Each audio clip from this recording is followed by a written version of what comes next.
제가 미국에 있을 때는 이런 걸 잘 보지 못했는데 한국에 와서 운전을 하면서 눈에 띄는 자동차 뒤에 스티커를 봤습니다.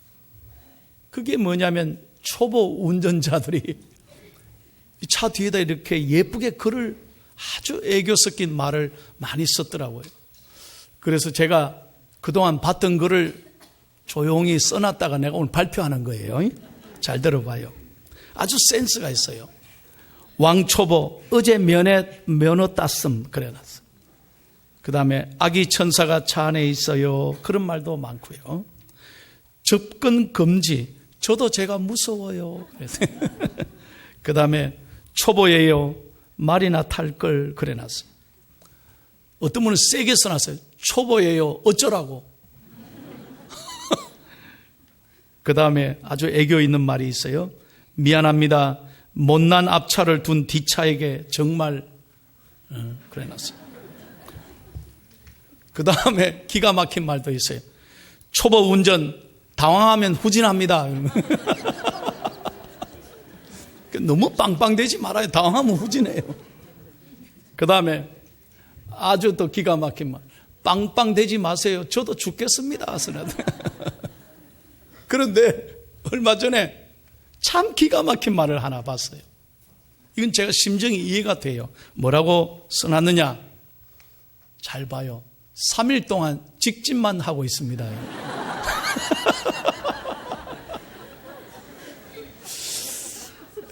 저도 미국에 있을 때 어떤 교인이 말입니다. 늘 미국은 프리웨이가 많은데 이 내리지를 못하고 무서워가 하도 차들이 빨라다녀요. 끝까지 종점까지 갔다.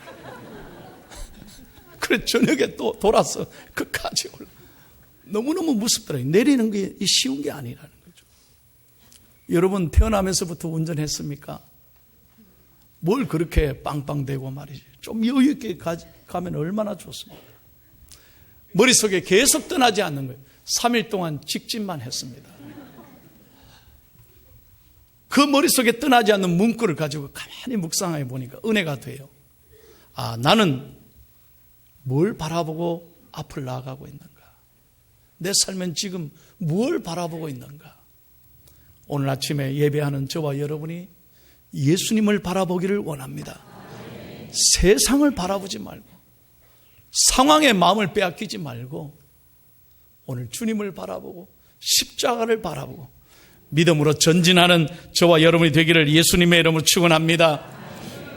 제가 여러분에게 좋은 책을 한 권 소개하려고 합니다. 0.1g의 희망이라는 책이에요. 여러분 자녀들에게도 좀 선물하셔가지고 자녀들이 읽히게 하면 참 좋습니다. 이분은 서울대학과 대학교의 지질학 교수예요. 이상묵 박사의 이야기입니다. 이분은 원래 아버지를 따라서 인도네시아 자카르타로 이민을 갔습니다.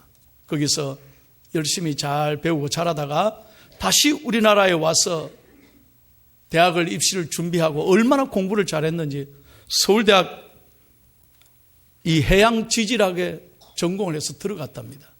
대단하죠. 예? 그리고 난 다음에 세상에 국비 유학생으로 나라가 돈을 대가지고 미국 MIT에 가서 지질학 박사를 받았다는 거예요. 그리고 돌아와서 서울대학교에 와서 지질학부 교수가 된 겁니다. 별로 놀라지도 않으시고. 대단한 석학이죠. 그런데 이분이 어떻게 하다 이렇게 됐느냐 하면 이분은 원래 해양 지질이 전공이니까 1년의 절반은 바다에서 사는 거예요. 그래서 바다를 탐사하는 분인데 2006년도에 제가 살았던 캘리포니아에 와서 USC 캘리포니아 주립대학하고 공동 연구를 했는데 거기서 한 6시간 올라가면 데스밸리라고 있습니다. 데스밸리. 죽음의 계곡이에요. 거기 가보면요. 정말로 허벌판이에요. 그거 다니면 막 뜨거워 죽습니다. 거기를 오셨던 모양이에요. 거기를 서울대학 학생들하고 공동 연구하러 갔다가 자동차 사고가 나가지고 전복이 돼가지고 완전히 죽을 뻔했는데 다행히 생명을 건졌는데 불행하게도 목 아래는 마비가 된 거예요. 그림을 한번 보여주세요. 다시 한번. 그래서 이분이 평생을 휠체어에 의지해야만 되는 어려운 상황을 만나게 된 거예요. 그런데도 이분이 포기하지 않았습니다. 절망하지 않았습니다. 6개월 동안 열심히 이를 악물고 재활치료에 성공해서 이분은 다시 서울대학교에 복직해서 지금 교수 생활을 하고 있는 거예요. 그러면서 자신의 얘기를 담아서 0.1g의 희망이란 책을 썼습니다. 오늘 그분의 책에 보니 이런 얘기예요. 하늘은 모든 것을 가져가시고 나에게 희망을 남겨두셨다. 모든 건 가져가셨지만 나에게 희망이 있다는 거죠. 그 희망이 있다는 이유만으로도 우리는 살아갈 충분한 이유가 있다는 것이 이분의 결론입니다. 사랑하는 여러분, 죽겠다, 힘들다, 못 살겠다 그런 말 하면 안 돼요. 어떤 경우에도 0.1g의 희망만 있다면 우리는 살아가야 되고 우리는 늘 찬송해야 되고 늘 감사해야 되고 용기와 희망을 가지고 살아가야 될 줄로 믿습니다. 오늘 본문 말씀은 이런 내용이에요. AD 64년 7월 달에 로마에 큰 화재가 났습니다. 그럼 누가 화재를 냈느냐, 불을 누가 냈느냐, 다름이 아니라 로마의 황제였던 네로가 불을 질렀어요. 그런데 이것을 누구에게 뒤집어 씌웠냐면 바로 그리스도인이, 초대 교인들이, 예수 믿는 사람들이 로마에 대항하기 위해서 불을 질렀다, 그렇게 조작을 해버린 거예요. 그래서 분노한 모든 시민들과 군인들이 예수 믿는 사람은 다 잡아라, 다 잡아라. 그래서 잡아서 다 죽여버린 거예요. 예수 믿는다는 이유만으로 그들은 목숨을 잃었습니다. 또 수많은 사람들은 로마 원형 경기장에 끌려가서 말입니다. 수많은 로마 시민이 보는 앞에서, 여러분 옛날 영화 생각날 거예요. 원형 경기장 문을 열고 사자를 그냥 풀어버리는 거예요. 그래서 많은 그리스도인들이 그 로마 시민이 보는 앞에서 사자의 밥이 된 거예요. 온몸이 갈기갈기 찢겨지는 겁니다. 예수 믿는다는 이유만으로 그들은 극심한 환난과 핍박을 받았습니다. 그리고 겨우 목숨을 건졌던 사람들은 이제 로마에서 다 뿔뿔이 흩어져 소아시아로 피난 와서 산굴에 깊이 들어가서 몸을 숨기면서 신앙을 지켜야만 했습니다. 바로 사도 베드로가 그 흩어져 있는 그리스도인들에게 보내는 희망의 편지가 베드로 전서인 거예요. 오늘 본문의 그런 내용입니다. 오늘 베드로 전서를 통해서 사도 베드로는 우리에게 이렇게 말합니다. 어떤 경우에도 우리에게 희망이 있다면 우리는 믿음으로 감사하고 기뻐하고 담대하게 살아가야 된다. 왜? 우리에게는 산소망이 있기 때문입니다. 여러분, 산소망이 있는 사람은 결코 불평하지 않습니다. 낙심하지 않습니다. 아브라함은 하나님의 부르심을 받고 산소망을 가지고 약속을 믿고 모든 것 떠났습니다. 그리고 25년을 기다렸습니다. 그랬을 때 하나님이 아브라함에게 어떤 축복을 주셨습니까? 자녀의 축복을 주시고 믿음의 조상이 되게 하시고 그 후손이 예수 그리스도로 잉태하는 큰 축복을 받고 아브라함은 믿음의 조상이 된 줄로 믿습니다. 하나님의 말씀, 소망을 가지고 살았을 때 하나님이 복을 주신 것입니다. 여러분, 구약 성경에 나오는 욥에 대한 얘기를 잘 아시죠? 욥은 한순간에 모든 것 다 잃었습니다. 아들, 딸 10명의 자식을 한꺼번에 잃었습니다. 우리는 한 명 잃어도 평생 가슴 아픈데 한꺼번에 다 잃었어요. 재산 다 잃었습니다. 한순간에 다 잃었습니다. 부인은 도망갔습니다. 그리고 자신의 몸은 욕창으로 온몸이 고통 중에 허덕이고 있습니다.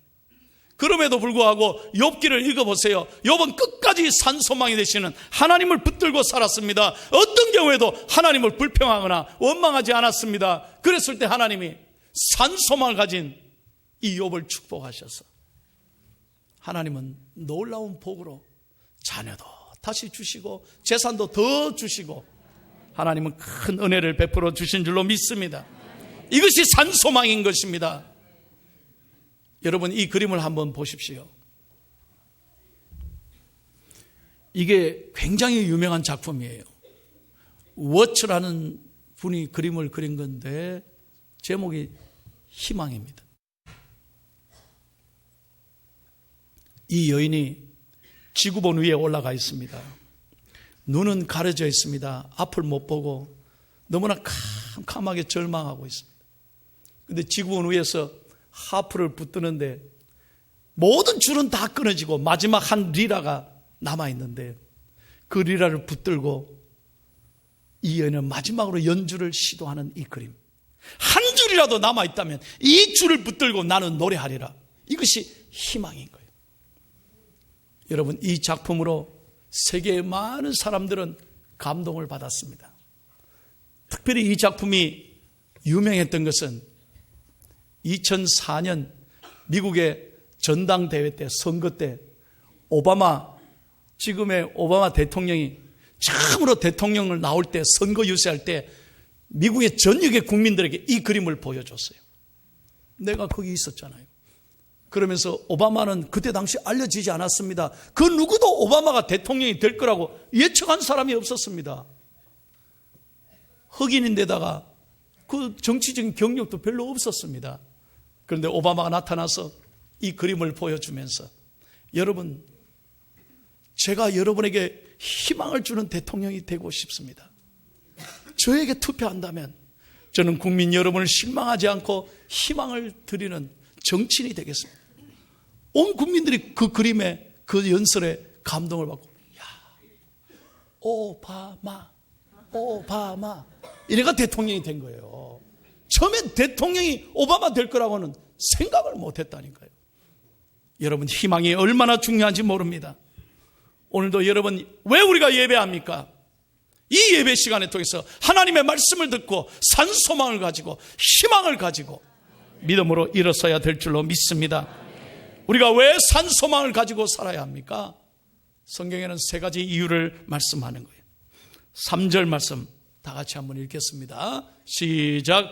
우리 주 예수 그리스도의 아버지 하나님을 찬송하리로다. 그의 많으신 긍휼대로 예수 그리스도를 죽은 자 가운데서 부활하게 하심으로 말미암아 우리를 거듭나게 하사 산소망이 있게 하시며. 왜 우리가 산소망을 가져야 됩니까? 부활하신 예수님이 우리와 함께 계시기 때문에. 이걸 믿음의 눈으로 바라볼 수 있어야 된다는 거죠. 한번 크게 따라해 보세요. 부활하신 주님이 우리와 함께 하십니다. 믿으시면 아멘. 이게 굉장히 중요한 신앙 고백이에요. 믿음이 없는 사람은 이걸 모르니까 매번 삶의 기적이 일어나지 않습니다. 여러분, 누가복음 24장에 보면 예수님이 십자가에 돌아가시고 모든 제자들이 뿔뿔이 고향으로 돌아가지 않습니까? 그때 엠마오로 돌아가는 두 제자가 있었죠. 그들은 예수님이 돌아가시자 희망을 잃어버렸습니다. 사는 목적을 잃어버렸습니다. 꿈을 잃어버렸습니다. 그래서 고개 숙이고 뚜벅뚜벅 고향으로 내려가는데 길을 가다가 어떤 한 사람이 나타났어요. 처음에 누군지 몰랐어요. 그런데 그분이 주셨던 말씀을 듣고 보고니, 은혜를 받고 보니, 눈을 떠보니, 자세히 보니 예수님이세요. 예수님. 처음 듣는 얘기입니까? 그분이 바로 예수님이셨다니까. 아, 우리 주님이 살아계셨구나, 우리와 함께 하시는구나. 이것을 믿는 순간 이 제자는 다시 돌아와서 예루살렘에 복음을 전하고 교회를 세우고 이 세상을 바꾸는 위대한 하나님의 사도가 된 것입니다. 여러분의 인생에 고개 숙이지 마세요. 땅을 쳐다보지 마십시오. 눈을 들어 하늘을 보시고 부활하신 주님이 나와 함께 하시는 것을 꼭 믿으시기를 예수님의 이름으로 축원합니다. 두 번째로 우리가 왜 산소망을 가져야 되느냐, 2번을 같이 읽겠습니다. 2번 시작. 하늘나라의 영원한 기업을 약속받았기 때문입니다. 4절 한번 보십시오. 자, 본문 4절 다 같이 시작. 썩지 않고 더럽지 않고 쇠하지 아니하는 유업을 있게 하시나니 곧 너희를 위하여 하늘에 간직하신 것이다. 여러분, 이 땅의 기업이 영원합니까? 지금 우리나라는 많은 경제학자들은 얘기하잖아요. 대한민국 최고의 기업인 삼성도 곧 위기가 온다. 여러분, 이제 갤럭시도요, 이제 많은 위기를 겪고 있습니다. 옛날에는 갤럭시 핸드폰 갖는 것이 로망이었는데 지금은 이제 갔습니다. 많이 앞으로 달라집니다. 이 땅의 기업은 영원하지 않습니다. 그래서 보면 돈 있는 사람들이 기업 사장들 더 불안해하는 거예요. 이걸 지켜야 되는데 지키는 게 쉽지 않은 거예요. 이 땅의 기업은 영원한 것이 없습니다. 영원한 게 이 땅에 어디 있습니까? 그런데 우리에게 영원한 것은 하늘에 간직하신 것이라. 이 땅의 모든 건 없어지지만 오늘 우리에게 주신 영원한 기업이 있다고 말씀하십니다. 이 기업은 썩지 아니하는 기업이고 더럽힐 수 없는 기업이고 쇠하지 않는 기업이고 하늘에 간직하신 것이라. 우리가 하나님의 나라에 가면 하늘에 간직하신 영원한 기업을 누리게 될 줄로 믿습니다. 그래서 여러분, 지금 몸이 아파도, 지금 좀 돈이 없어도, 지금 좀 장사가 안 돼도, 지금 좀 사는 게 어려워도, 자동차가 없어도 기죽지 마세요. 영원한 기업을 가진 사람이란 말이에요. 그걸 바라보고 살아야 돼요. 어디에? 하늘에 기록돼.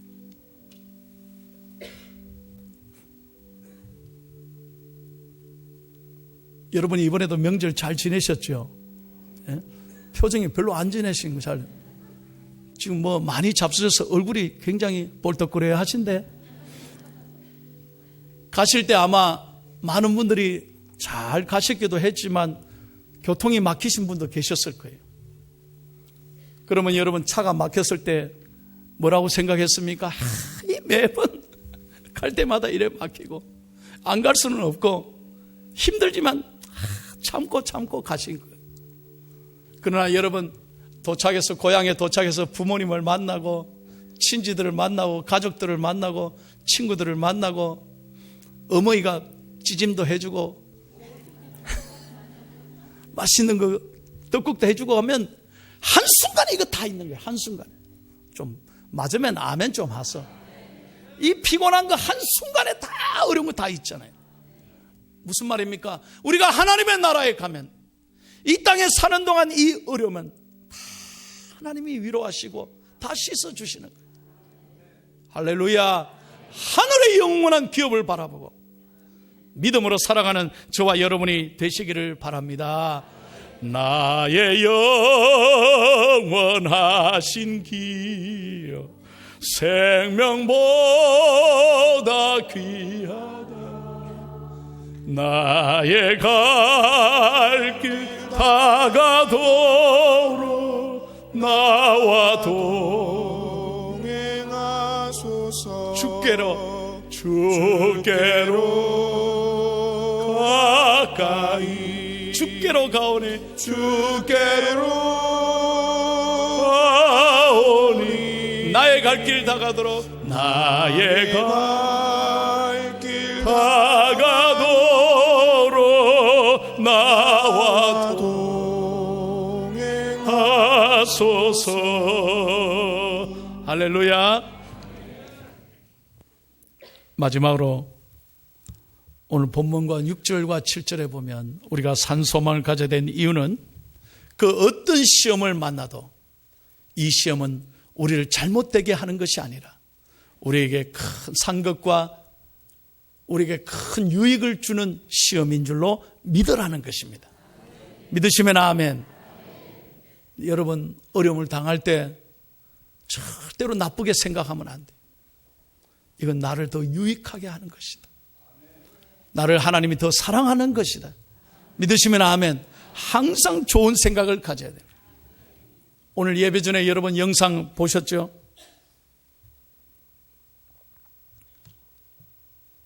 세상에 어떻게 태어나면서부터 두 발이 없어요? 발은 하나는 있는데 하나가 짧았죠. 두 팔이 없어. 두 팔이 없어. 두 팔이 없고 발이 한쪽은 짧고, 그러니 얼마나 어렵게 해서 팔이 없으니. 그런데 이 스웨덴 레나 마리아인데, 스웨덴 사람인데 이 어머니 아버지가 대단한 것 같아요. 이 딸에게 늘 이렇게 말합니다. 할 수 있는 능력을 스스로 포기하고 게으른 것이 장애다. 장애는 다른 게 아니래. 네가 몸이 불편한 게 장애가 아니고 네가 할 수 있는데 포기하고 스스로 게으른 것, 그것이 장애다. 어머니는 그러면 3살 때부터 수영을 가르쳤대. 2 팔이 없는데 3살부터 수영을. 자신감 있게 살아가도록 아이에게 늘 격려했다는 것입니다.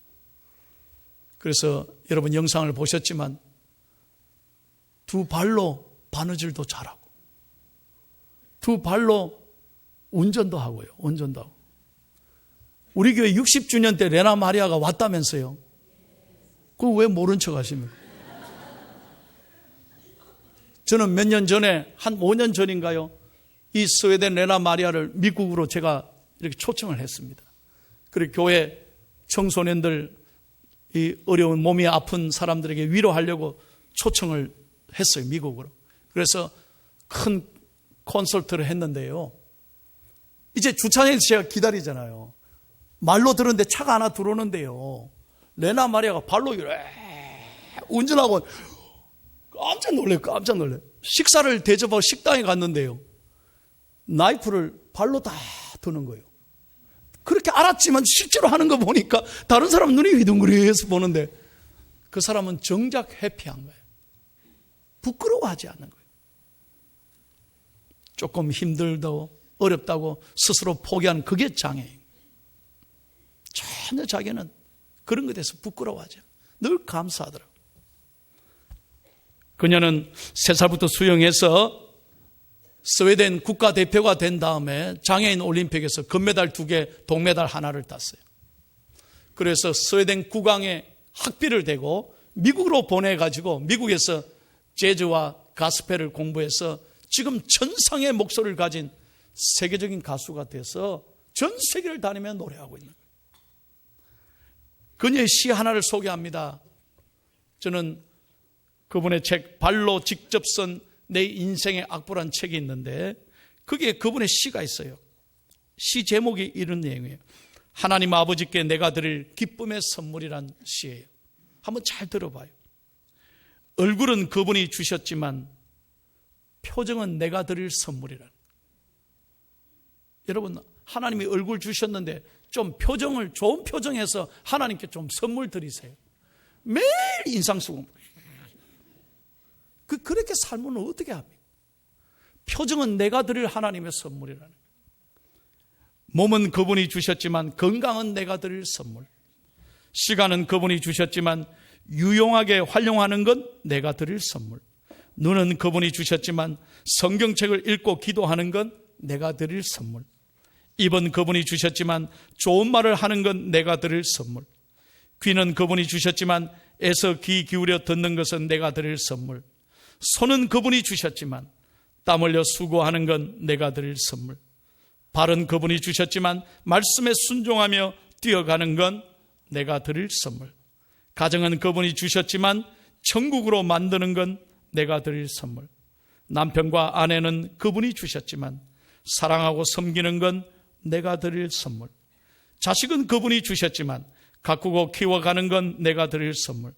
교회는 그분이 주셨지만 충성하고 섬기는 건 내가 드릴 선물. 성경은 그분이 주셨지만 말씀 읽고 회개하여 하나님 은혜를 배우고 익혀서 나의 속사람이 아버지를 닮게 하는 회개의 고백은 내가 드릴 선물.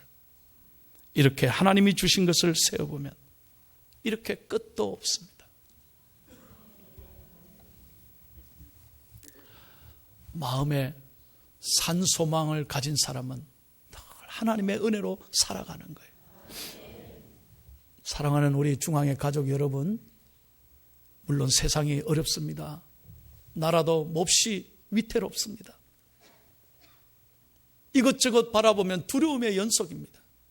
그러나 오늘 여러분 마음을 열고 눈을 열어 주님을 바라보시기를 바랍니다. 십자가를 바라보시기 바랍니다. 부활의 주님이 나와 함께 하십니다. 나에게는 하늘의 영원한 기업을 선물로 주셨습니다.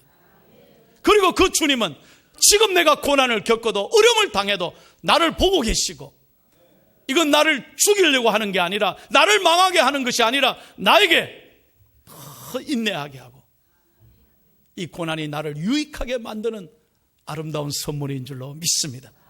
그러므로 이걸 마음에 새기고 오늘부터 감사하면서 크게 기뻐하는 하나님의 사람이 되기를 바랍니다. 여러분, 그렇게 할 때 오늘 성경 마지막 6절 7절 읽고 마칩시다. 우리가 그렇게 할 때 하나님이 어떤 축복을 주시는지 다 같이요, 시작. 그러므로 너희가 이제 여러 가지 시험으로 말미암아 잠깐 근심하게 되지 않을 수 없으나 오히려 크게 기뻐하는도다. 너희 믿음의 확실함은 불로 연단하여도 없어질 것보다 더 귀하여 예수 그리스도께서 나타나실 때 칭찬과 영광과 존귀를 얻게 할 것이니라. 아멘. 내가 누구냐? 하나님 앞에 섰을 때 칭찬과 영광과 존귀를 얻는 사람이 될 것입니다.